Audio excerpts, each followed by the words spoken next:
سے آپ کو آگاہ کیا کہ لاہور ہائی کورٹ کے 3 رکنی بینچ نے اتفاق رائے سے اس بات کو ریکارڈ بھی کیا ہے کہ نیب اعتراف کرنے پہ مجبور ہوئی کہ شہباز شریف صاحب کے خلاف نہ کمیشن، نہ کک بیک، نہ اختیارات کے ناجائز استعمال سے کسی کو ناجائز فائدہ دینے کا الزام، نہ منی لانڈرنگ اور نہ ٹی ٹی سے کوئی کرائم پروسیڈ کے بینیفیشری ہونے کا ثبوت وہ پیش کر سکی ہے۔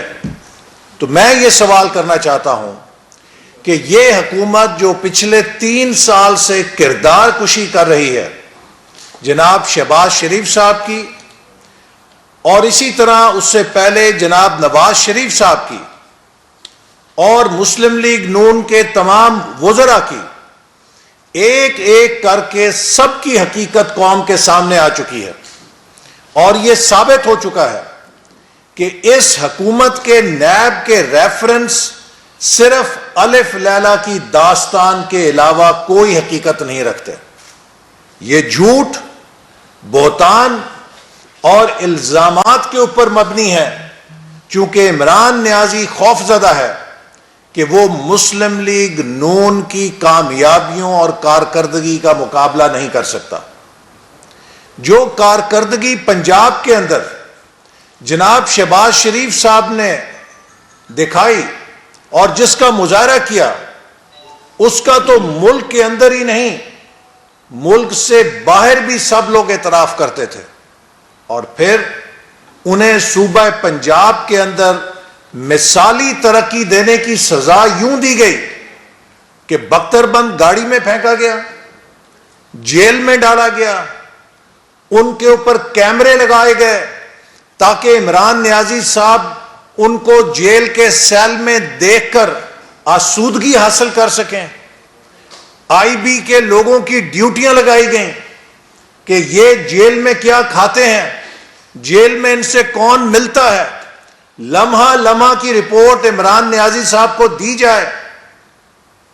ہی از اے سک مائنڈ، ایک بیمار ذہن ہے جو اذیت دینے پہ اور اپنے مخالفین کی کردار کشی کرنے سے آسودگی حاصل کرتا ہے۔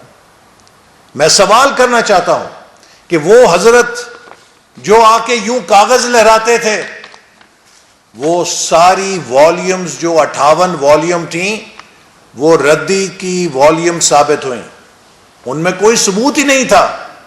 آپ کچرے کے ہزاروں صفوں کی والیومز بنا کے کسی پہ جھوٹے الزام لگا کے سزا تو نہیں دلوا سکتے، چونکہ پاکستان میں بادشاہت نہیں ہے، پاکستان میں آئین اور قانون کی حکمرانی ہے۔ آپ کو ہر الزام آئین اور قانون کے ترازو پہ تول کے ثابت کرنا پڑے گا۔ یہاں کسی بادشاہ سلامت عمران نیازی کی مرضی اور منشا سے لوگ جیل کے اندر یا باہر نہیں جاتے، آئین اور قانون کے مطابق جاتے ہیں۔ جناب شہزاد اکبر صاحب اور فواد چودھری صاحب نے جس طرح کے لاہور ہائی کورٹ پر تبصرے بازی کی ہے، لاہور ہائی کورٹ کے فیصلوں پر جو انہوں نے کمنٹری کی ہے، میں سمجھتا ہوں کہ وہ توہین عدالت کے زمرے میں آتا ہے۔ میرے اوپر کئی مہینے توہین عدالت کا مقدمہ اس بنیاد پہ چلا کہ میں نے chief justice supreme court Saqib Nisar صاحب سے یہ سوال کیا کہ آپ مجھ پر الزام لگائے بغیر کیسے کہہ سکتے ہیں کہ میں نے کسی کو سفارش پر وائس چانسلر لگوایا ہے؟ آپ کا فرض تھا کہ پہلے مجھ سے جواب مانگتے، اس کے بعد کوئی اپنی رائے کا اظہار کرتے۔ اتنی بات کرنے پہ میں نے کئی مہینے توہین عدالت کا مقدمہ لاہور ہائی کورٹ میں بھگتا ہے۔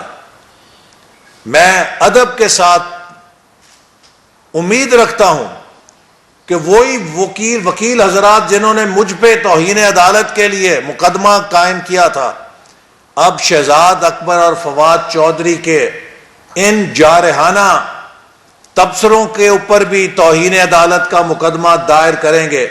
جس میں شہزاد اکبر صاحب 3 ججوں کو یہ بتا رہے ہیں کہ آپ کی ڈیوٹی کیا ہے اور آپ کے اختیارات کیا ہیں، آپ کس قسم کا فیصلہ لکھ سکتے ہیں اور کس قسم کا فیصلہ نہیں لکھ سکتے۔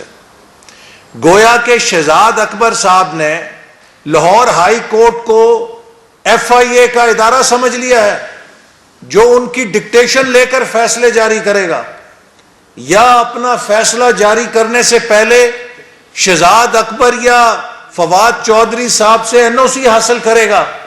یہ توہین عدالت ہے، یہ پاکستان کی عدلیہ پر حملہ ہے۔ آپ عدلیہ کو ڈائریکٹ نہیں کر سکتے کہ وہ کیا فیصلے کرے گی اور کیا فیصلے نہیں کرے گی۔ مسلم لیگ نون نے ہمیشہ عدلیہ کا احترام کیا ہے۔ سپریم کورٹ نے جب اقامہ کیس کے اوپر وزیر اعظم کو نااہل قرار دیا تو ہم نے اس فیصلے کی سیاہی سوکھنے سے پہلے اس پر عمل درآمد کر کے دکھایا۔ ہمیں اس پر تحفظات تھے لیکن ہم نے عمل کیا۔ اسی طرح نواز شریف صاحب کو پارٹی کی صدارت سے علیحدہ کرنے کے لیے حکم دیا گیا، ہم نے اس پر بھی تحفظات رکھتے ہوئے عمل کیا۔ سینٹ کے انتخابات میں مسلم لیگ نون کے امیدواروں سے شیر کا نشان چھین لیا گیا، ہمیں اس فیصلے پر بہت تحفظات تھے لیکن ہم نے پھر بھی اس فیصلے پر عمل درآمد کیا۔ تو میں یہ سوال کرنا چاہتا ہوں کہ شہزاد اکبر صاحب اور فواد چودھری صاحب کس بنیاد کے اوپر لاہور ہائی کورٹ کے فیصلے پر تنقید کر رہے ہیں، لاہور ہائی کورٹ کے فیصلے پہ سوالات کر رہے ہیں؟ کیا وہ لاہور ہائی کورٹ کو FIA کا ذیلی دفتر سمجھتے ہیں جو ان کی ڈکٹیشن پر چلے گا؟ کیا لاہور ہائی کورٹ کے 3 فاضل ججوں کو یہ پتہ نہیں ہے کہ انہوں نے فیصلہ لکھنے کے لیے کس قانون کا سہارا لینا ہے؟ ان کے ضمانت کے فیصلے کی کیا حدود و قیود ہیں؟ کیا 3 فاضل جج صاحبان اس سے بے خبر ہیں اور شہزاد اکبر صاحب اور فواد چودھری صاحب اس سے زیادہ باخبر ہیں؟ یہ لاہور ہائی کورٹ اور پاکستان کی عدلیہ پہ بدترین حملہ ہے جو حکومت نے کیا ہے، اور میں امید کرتا ہوں کہ اس توہین عدالت کا نوٹس لیا جائے گا۔ اسی طرح جب لاہور ہائی کورٹ نے شہباز شریف صاحب کو باہر جانے کی اجازت دی تو حکومت نے ان کو نہ صرف جانے سے روکا بلکہ لاہور ہائی کورٹ کے اس فیصلے کا تمسخر بھی اڑایا۔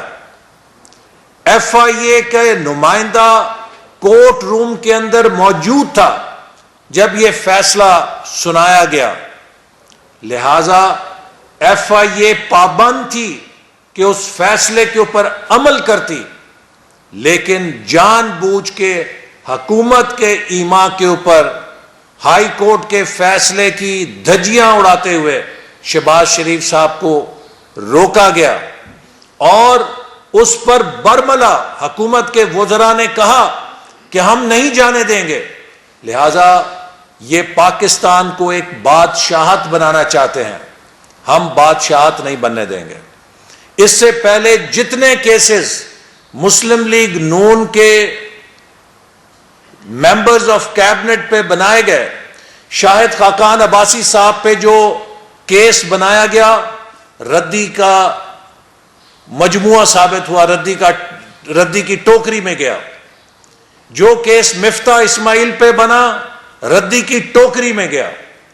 جو کیس خواجہ سعد رفیق پہ بنا، سپریم کورٹ نے جو اس پر نیب کے بارے میں فیصلہ لکھا، اس کے بعد نیب کے اہلکاروں کا فرض تھا کہ استعفیٰ دے کے گھر چلے جاتے ہیں۔ رانا ثناء اللہ صاحب پر جو کیس بنایا گیا وہ دنیا میں لطیفہ بن گیا، اور انٹرنیشنل پارلیمنٹری یونین بھی اس کا نوٹس لینے پر مجبور ہو گئی۔ جو کیس حنیف عباسی پہ بنایا گیا وہ بھی ایک بدترین بددیانتی اور ناجائز استعمال تھا حکومت کا، اختیارات کا جس کو کیا گیا، جو کیس مجھ پہ بنایا گیا وہ بھی ایک لطیفہ ہے پاکستان کی تاریخ کا۔ لہذا جتنے کیسز آج تک بن چکے ہیں وہ سب ایک ایک کر کے عدالت سے بوگس ثابت ہو رہے ہیں۔ یہ حکومت کوئی کارکردگی نہیں دکھا سکی، نہ عوام کو ریلیف دے سکی ہے، نہ ملک کی ترقی برقرار رکھ سکی ہے، اور اب یہ صرف کردار کشی کر رہی ہے۔ آخر میں یہ بات ضرور کہوں گا کہ عمران صاحب کہتے ہیں کہ طاقتور لوگوں کو پکڑنا ہے۔ ہم سب اگر طاقتور ہوتے تو ہم جیلوں میں نہ جاتے، بے گناہ جیلوں میں نہ جاتے۔ شہباز شریف 1 سال جیل کاٹ کے نہ رہا ہوتے، بغیر کسی ثبوت کے، بغیر کسی الزام کے، جھوٹ کے اوپر ہم سب موت کی کال کوٹڑیوں سے ہوئے ہیں۔ ہم تو طاقتور نہیں ہیں۔ طاقتور کون ہے؟